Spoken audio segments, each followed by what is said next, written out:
सबसे पहले ये रील देखो, फिर कमेंट के मजे लेंगे। अगर आप अंधेरे से डरते हैं तो क्या आप एक विमान में बैठकर सूर्यास्त का पीछा कर सकते हैं हमेशा के लिए रात से बचते हुए? खैर, आपको एक ऐसा विमान चाहिए जो पृथ्वी के घूमने की गति से तेज पश्चिम की ओर उड़ सके और उसे बिना रुके कई दिनों तक सुपरसोनिक गति पर रहना होगा।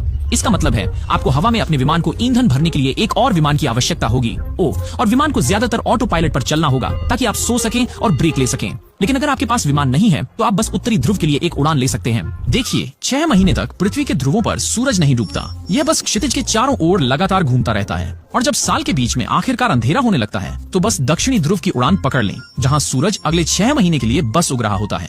तो चलिए अब इसके फनी कमेंट्स के मजे लेते हैं और अपनी प्यारी माँ के लिए वीडियो को लाइक और सब्सक्राइब करके कमेंट में रेड हार्ट भेजे। तो चलिए शुरू करते हैं। भैया पेट्रोल खत्म हो गया तो खत्म गया। भाई लाइट भी तो जला सकते हैं ना। नो नो पर भैया मैं तो नहीं डरता। खाओ माँ कसम।